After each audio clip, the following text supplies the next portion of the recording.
The Varethi Armada hovered in the void like a storm made of crystal and malice. From the curved observation deck of the warship Severance, Azil watched as the final pieces of their blockade clicked into place above the human colony known as Ariatis 6, his hands four-fingered and silver-veined clasped behind his back, posture rigid. The colony's defense grid flickered with minimal energy. Their signals were disorganized, their communication codes obsolete. It was a minor operation, not even worthy of naming in the Empire's central records. He sighed. Primitive, he muttered. They don't even know they're conquered, said Rithos. His second-in-command, voice dry. Our scans show only planetary shields and a handful of orbital sentries. You were right, no challenge. Azil didn't respond. His eyes lingered on the planet's cloudy surface. There was a disquiet in his chest he couldn't name, a silence that hummed louder than the engines. Proceed, he said finally. Send the ground teams. We want the political class intact if possible. The rest, clean. Hours later, the prisoners were brought aboard. Azil walked the halls of Severance's lower wing alone. He preferred solitude when interrogating. It cleared the noise. Let him read the space between words. In cell chamber 17, she sat. Melian.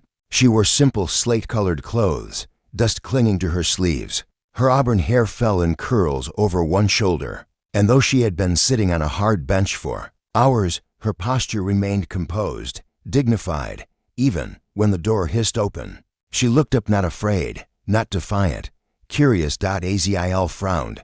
You're human, he said, stepping into the room. Her lips twitched. So I've been told. I expected more panic. I'm saving that for when something actually scary happens. His frown deepened. He approached the force field but didn't deactivate it. You were recovered near the government sector. She nodded. My father was the lead envoy from the Gaia Accord. He stayed behind to trigger the diplomatic archive purge. So, he's dead. The words hung in the air, sharp. He watched for the tremble in her expression, the flicker of pain, but she only folded her hands in her lap. Probably, she said softly. He'd want me to survive. Azil narrowed his eyes. You don't cry. You don't beg. You don't even curse me. You sit there as if this is a minor inconvenience, is it not? He took a step closer. Your planet's colonies are falling. Your military is in retreat. Your diplomacy has failed. You are not inconvenient, you're defeated. She tilted her head. You mistake stillness for surrender. I'm not broken, just breathing. He blinked. That response, it stirred something out in him. Not admiration, not yet, but awareness. She was not like the others he had questioned, officials who screamed, engineers who spat, civilians who collapsed. She was watching him. What are you seeing? He asked before he could stop himself. A man who doesn't realize he's tired of winning, she replied, and one who's starting to wonder what it cost him. That struck a nerve. He left abruptly. 3 days passed, and yet, Azil found himself reviewing her profile each night. Not for tactical reasons, he knew her file by heart. Million of Earth, 26 cycles, languages 9, studies in galactic anthropology, no combat training, no criminal record. Not a threat, but her words circled in his head like smoke. She was nothing, a captive, yet she felt heavier in his thoughts than any admiral's report. The 4th day, a tremor hit the lower hangar, a malfunction in the gravity core. It should have been an engineering footnote, but Azil arrived on the scene just in time to see Melian unescorted kneeling beside a young Varethi technician pinned beneath a support beam. What are you doing out of your cell? He barked, storming toward her. The field went out with the power grid, she said without looking up. He was trapped. I helped him stabilize his lung with a compression wrap. You're welcome. Azil paused. Her hands were stained with silver blue blood. She had pressed strips of her own shirt into the technician's wounds. He stared, then glanced at the guards who had arrived late. Return her to containment, he said evenly. That night, he did not sleep. The next morning, Melian stood in his private observatory. Not in chains, not under guard. He had summoned her there. She stood by the viewport, eyes fixed on the stars. You like this view? He asked. It's quiet, but lonely. He joined her. I've commanded 23 operations. Subjugated 7 worlds. I've never had a prisoner I couldn't read. Until you. She glanced sideways. Maybe you're not reading me. Maybe. You're looking for something in me you forgot you lost. He studied her in the silence that followed. Then, quietly, I don't understand why you helped my technician. Because he was dying. And I was there. No one would have blamed you for walking away. She turned to him fully. I don't live in blame. I live in choice. For a moment, nothing moved. He realized, with a clarity that rattled him, that he had forgotten what unarmed bravery looked like. The Empire had trained him to fear only weapons, only firepower. But this softness wrapped in steel unnerved him more. She stepped closer. I'm not asking you to be human, she said. But you're not just Varethi either. You're more than a soldier. I think you know that. His throat tightened. He opened his mouth to speak, then the ship shuddered violently. An alarm blared. Status, he barked into his comm. Sir, unexpected detonation near the cruiser barricade. Damage is extensive, unknown origin. Millions. Eyes widened. Azil turned to her sharply. You knew this would happen. She shook her head. I'm not part of any military. But this was always going to happen. People don't die quietly forever. Before he could respond, another alarm sounded. The attack had begun. Not from human warships but from their mining platforms, civilian zones, cargo haulers. A network of improvisation he'd never expected. And in that moment, as Azil stared at the unraveling calm of his perfect formation, he remembered what Melian had said. Maybe you're not reading me. Maybe you're looking for something in me you forgot you lost. He looked at her again, not as a prisoner, not as a threat, but as a mirror. And the face staring back at him was no longer sure what side of the war he stood on. Cullen awoke to the sound of birdsong. Not alarms, not plasma fire, not the screams of impact. Birdsong. It was disorienting. His limbs ached. His skin throbbed where the crash restraints had snapped, and his breathing rasped against the dense oxygen of this humid planet. He was lying in actual moss beneath a canopy of trees so thick that sunlight filtered through in emerald strands. It took several seconds before the memory of the impact returned. His ship Vasix was gone. Shot down by a surface-based rail projectile, the kind that human rebels cobbled together with desperation and rage. He had tried to reroute, to avoid the blast radius, but his trajectory had locked and pain lanced through his side. He tried to sit up, but something pressed against his chest, gently but firmly. A hand. Human. He froze. His vision adjusted to find a young woman crouched beside him. Her skin was deep bronze, her hair in tight braids wound around a crown of leaves and cloth, and her eyes, those eyes watched him with wary calm.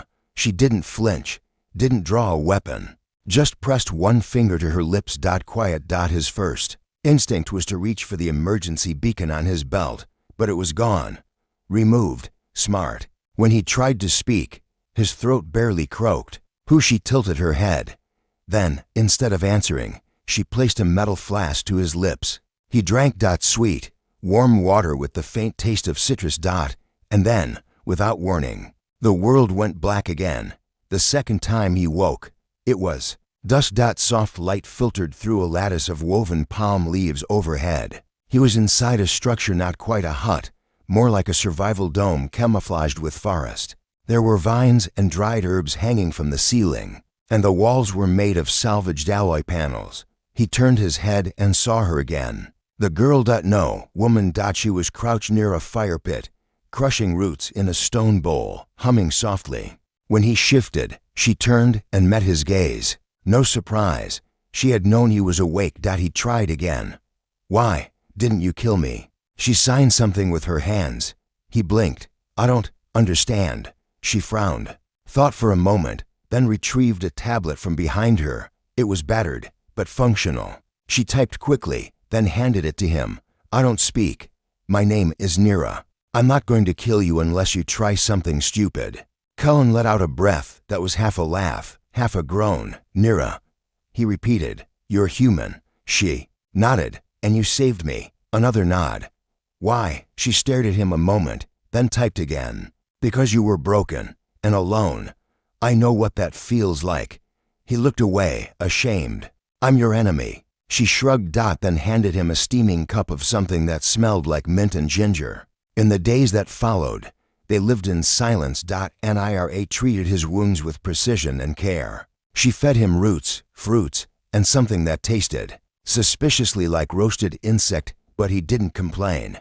He needed strength. She didn't question him, didn't interrogate, just watched, worked, survived. Kyle found her routines comforting. Every morning she gathered dew from leaves and watered the sprouting flora in planters. Made of old cargo crates, she collected data on air quality and pollen, sometimes sketching diagrams of local mutations. She was a botanist, clearly, maybe a researcher once. Now she was just a survivor. Like him. He learned her rhythm before he learned her story. It came one night, unexpectedly. He had recovered enough to help her fix a cracked solar panel. She handed him tools while perched on a wooden scaffold. Their hands brushed. She looked at him a second too long. And then she typed, "My sister died when your fleet bombed the city of Mana." He stiffened. She was a child. She wanted to study marine biology. They found her holding a fish tank. He said nothing. She added, "I hated your people. Still do, some days, but I don't hate you yet." He looked at her, the firelight casting shadows across her face. "You should," he said softly. Nira's fingers hovered over the keys. Then, "I'm tired of hate." The bond formed slowly. First through necessity he couldn't hunt with, a damaged leg, and she couldn't fix the signal dish alone. Then through routine, sharing meals, exchanging wordless stories by drawing in the dirt. And then through something unspoken. Once, during a storm, the shelter shook with thunder. He saw her panic. She curled into herself, covering her ears, breath shallow. He knelt beside her, just a hand on hers. No words. And when she finally met his eyes, something shifted. Trust, or the beginning of it. Kellen no longer wanted to send a distress signal. He said it aloud one evening, as they watched the moon rise through the gaps in the trees. "I could have called them days ago. I didn't." Nira looked at him, but didn't ask why. So he told her anyway. "Because they'd burn this place to find me, and take you too, as a prisoner, or worse." She typed only one word. "Why?" He looked at her, really looked. "Because I don't want to be that man anymore." Nira stared a long moment. Then she reached out. Her hand touched his. Not as a medic, not as a survivor. But as someone who had seen his truth, and not turned away. They kissed for the first time under a canopy of bioluminescent vines. It was awkward, hesitant, and beautifully real. Kyle had never kissed anyone without armor. Between them, he had never kissed someone who didn't speak, who didn't scream commands or orders. Nira kissed like she was discovering him, like he wasn't a soldier, like he could be something else. They held each other for hours after, listening to the chorus of forest life, that no empire, no war. Just breath and heartbeat. But peace never lasted. One morning, Nira's sensor ray beeped a sharp, frantic signal. Kellen checked it. Inbound DROPSHIPS.VA Rethi signature. "They're tracking my biometrics," he said, stunned. "I thought I disabled the beacon." Nira moved fast, gathering supplies, hiding caches, burning sensitive plants. She handed him a bag and a blade. But Cullen stood frozen. "I can't let them find you," he said. "They'll tear this place apart, dissect your research, kill you." Nira signed urgently. "Go, hide. I'll tell them you're dead." But he shook his head. "No, I'm not running." He took the signal scrambler and smashed it, then looked her in the eyes. "They'll expect me to run. They'll search. If I walk toward them, surrender, they might never even reach you." Nira's face twisted in disbelief. "You're going to turn yourself in, not as a pilot," he said, "as a deserter, as a traitor." She typed desperately, "They'll kill you." He smiled. "Not if I tell them I was kidnapped, that you drugged me, kept me for weeks." Nira grabbed his arm, shaking her head furiously. "You saved me," he whispered. "Let me do the same." Tears filled her eyes. Then, slowly, she typed, "Will I see you again?" He touched her cheek. "If they don't shoot me on sight, maybe." A beat of silence. "I don't want maybe." "Me neither," he said. "But maybe is the only way to protect your yes." He kissed her again, then walked toward the smoke trail of the landing ships, not looking back. The station groaned again. Zey Ra braced herself as another tremor rippled through the structure, causing the walls to hiss and buckle slightly. Life support was holding barely. The oxygen converters had stalled hours ago, and only the emergency recyclers kept the thin air breathable. The artificial gravity pulsed in uneven waves, making her stomach churn. She exhaled into her mask, muttering to herself, "Still here, girl, still alive." Her fingers tapped furiously at the console in front of her. The control panel sparked, and she cursed. She was alone. Again. The supply vessel that had docked yesterday morning had exploded without warning mid-transfer. The blast had ripped through Deck 7 and sent the station into a partial spin. She'd been one floor above. Lucky, if you called surviving lucky. She suspected sabotage. Had even caught a glimpse of something strange on the monitors just before. The explosion, a figure, not one of her crew, but the emergency beacon hadn't transmitted. The blast had fried it. So she did what she always did, kept the lights on. Hours later, a clang echoed down the corridor. She jumped. She hadn't hallucinated it. Boots, movement. Someone was here. Reaching for the plasma torch she kept under the console, she moved slowly, keeping her steps light. The oxygen hissed at her ears. The hum of broken machinery throbbed beneath the floor. Then she saw him, a man tall, cloaked in dark synth fiber, breathing mask, Varethi markings on his skin. Enemy. Zera aimed the torch. "Don't move." He raised his hands slowly, but his voice was calm. "I'm not here to kill you." "Then you shouldn't have blown up my docking bay." He lowered his mask. His features were sharp, angular, alien, but oddly human in the right light. Violet eyes, thin scar across his right brow. "I didn't come to kill, I came to watch, and now." He tilted his head. "Now I'm deciding." Her grip on the torch tightened. He studied her. "You're the station's engineer. The others are dead." She hesitated, then nodded. "What's your name?" he asked. She almost laughed. "What does it matter? Because I might be the last person you speak to, Zera. I'm Lyrics." They stood in silence for a moment, just the hum of ruined systems and the flickering lights. Then Zera said, "I should kill you. You're an enemy agent. You sabotaged this station." Lyrics didn't deny it. "You could," he said, "but then you'd die alone." Zera's jaw clenched. He stepped forward just one step. "You need me. The oxygen converters are burning out. The rotation's unstable.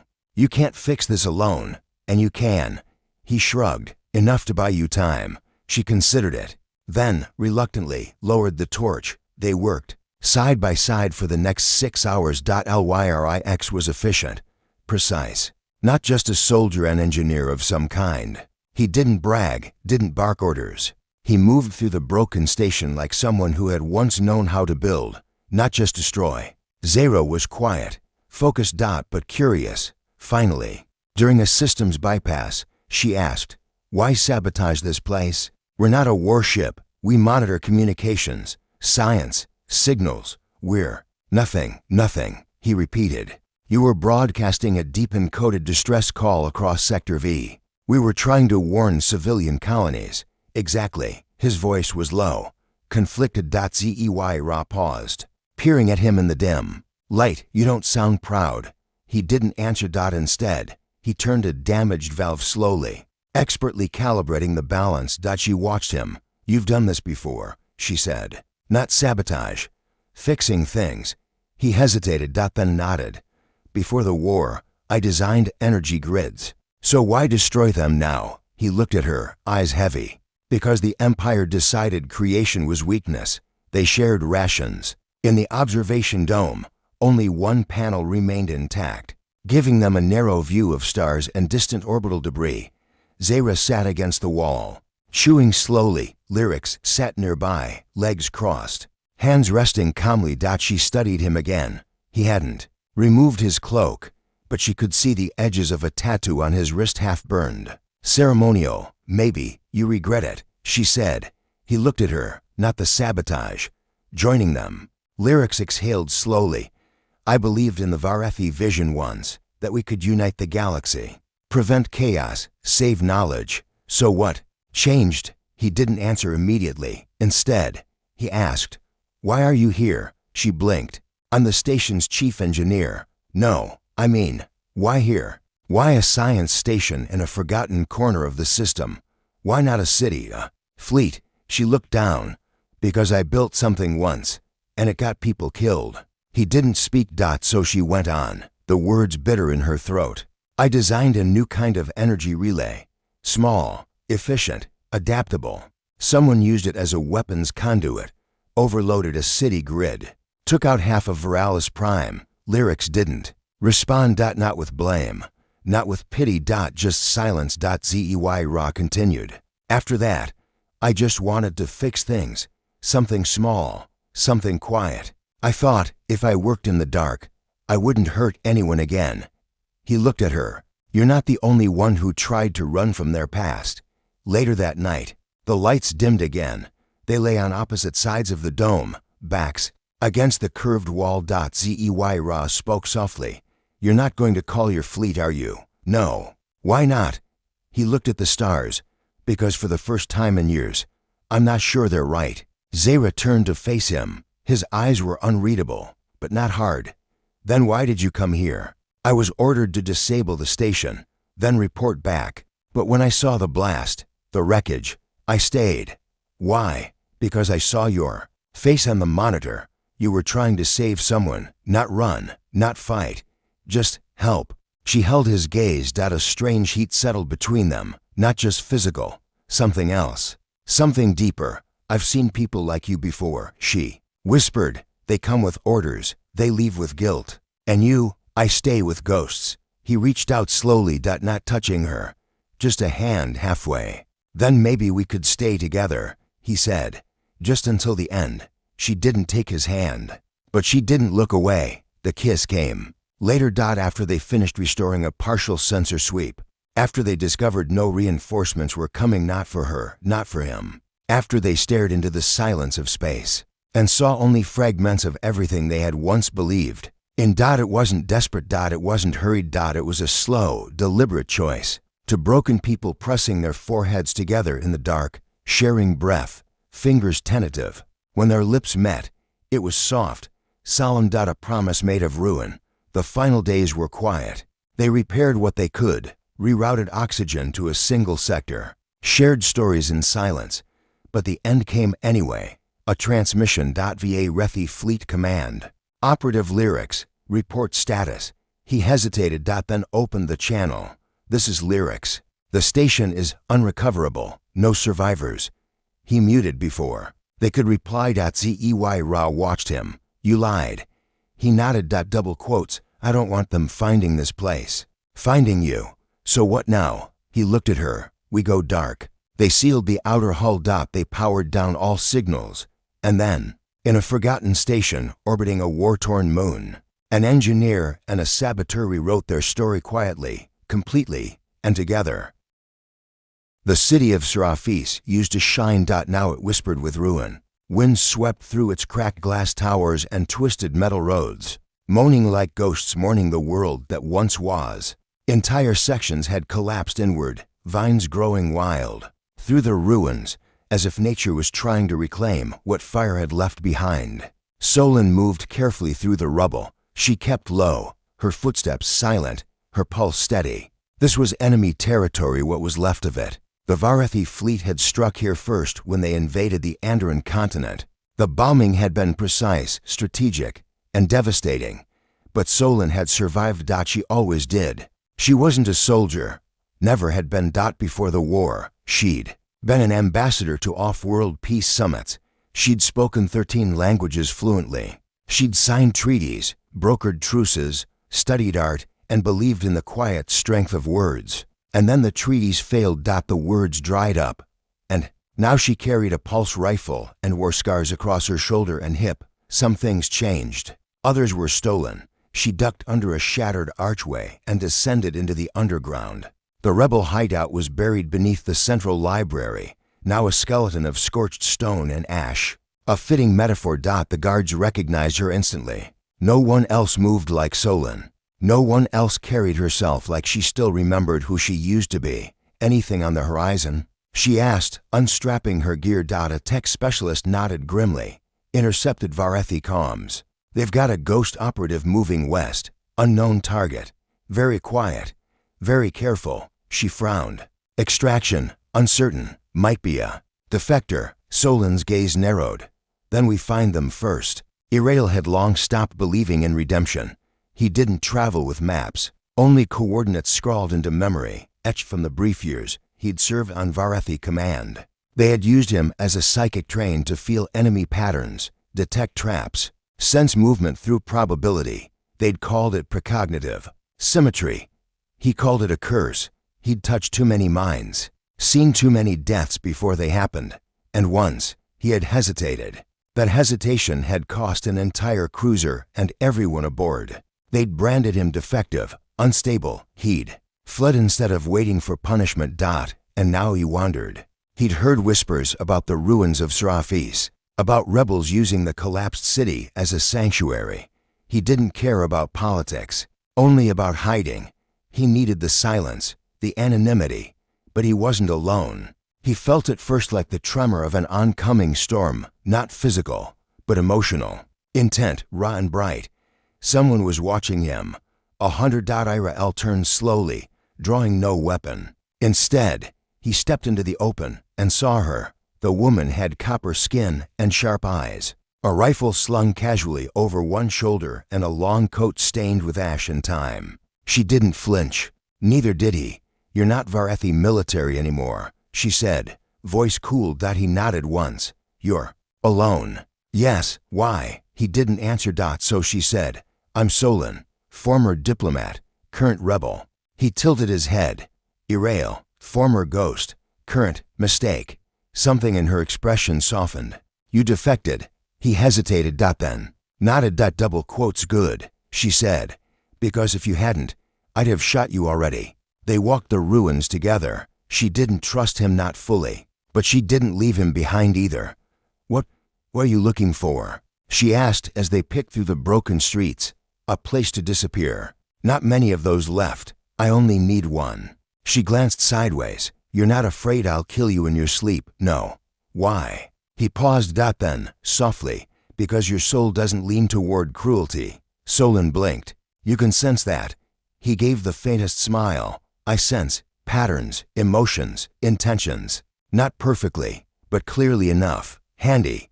He shrugged. Dangerous. They spent the night in an abandoned Skyrail station.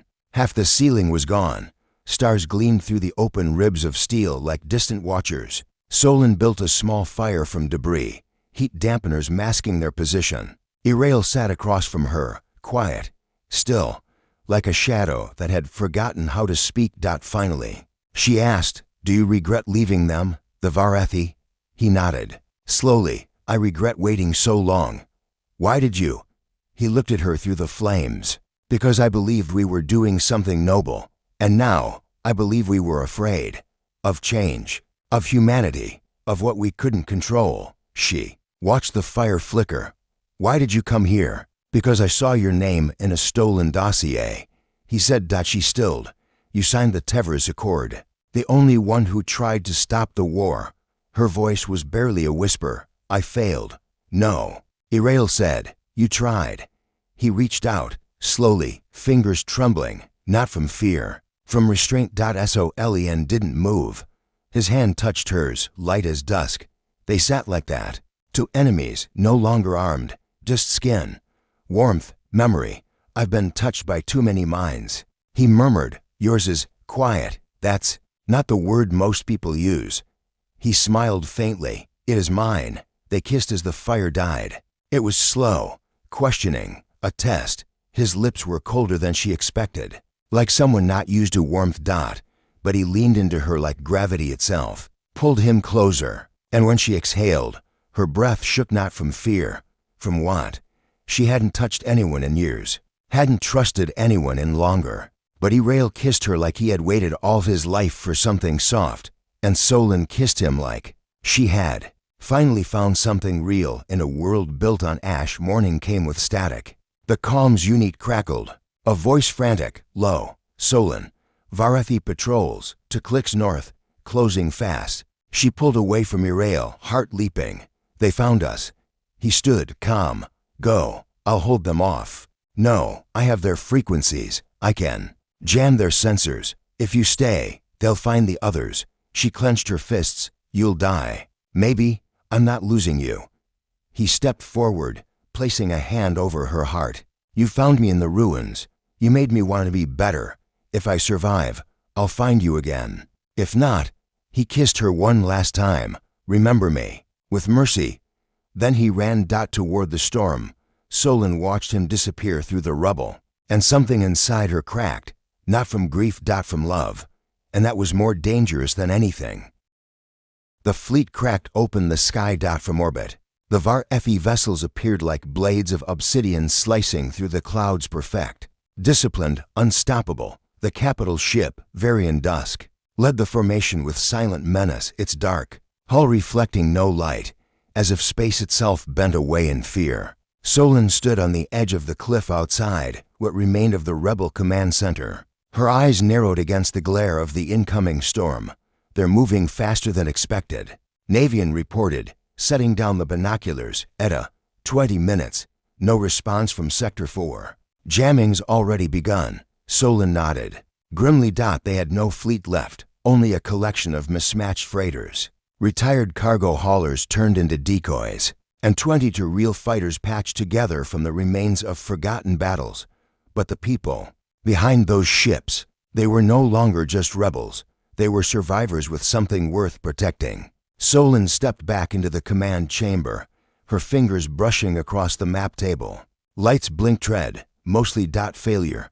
Any word from Irael? She asked. Quietly, Navian's silence was answer enough. Solon's throat tightened. She turned away before her face betrayed her too much. In the void above, aboard the Varian Dusk, Sub-Commander Valeth watched the holographic projections with unease.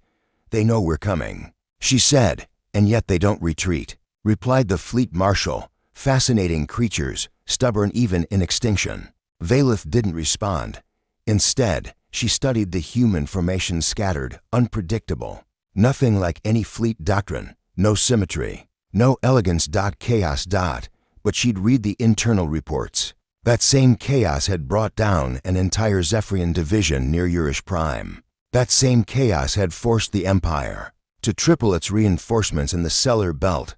And now, it waited herein, the heart of a dying planet, wrapped in human will and something more dangerous than war. Belief. She clenched her jaw. Irael's single quotes S name still haunted the back of her mind. He had been her comrade once, her friend, her secret, perhaps, and now he was marked a traitor. Yet every time she glimpsed the humans through surveillance, she remembered something he had once whispered in confidence. They fight like they have nothing left because they've already lost everything, and that makes them free. In the tunnels below the ruined city, Solon gathered the final crews.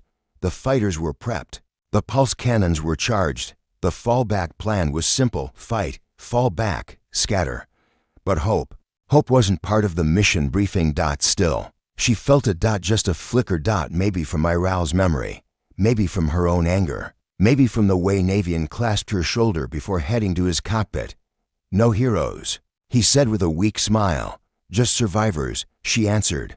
The battle began in silence, not because there were no weapons, but because sound did. No justice to the violence. Human ships streaked upward from canyons and ravines, engines howling. They moved erratically, like wasps angered into frenzy. The HFY responded in perfect waves, coordinated like a single thought. The sky bloomed with fire. Solon sat in her command chair aboard the Untethered, a reconfigured diplomatic courier vessel now carrying twin ion bursts and a reckless pilot's soul. Navian, right flank, she ordered. Squad 6, scatter, bait their front, make them chase you. They did. The humans lured the destroyers into a narrow ridge, where pre-planted charges turned the cliffside into an avalanche of rock and steel. One Zephyrian ship fell, the other barely escaped, and still, they kept coming. Every time the humans created distance, more ships emerged from the clouds. Black wings, crimson energy. Solon gripped the chair harder. Irael, where are you? Deep within the command deck of Varian Dusk.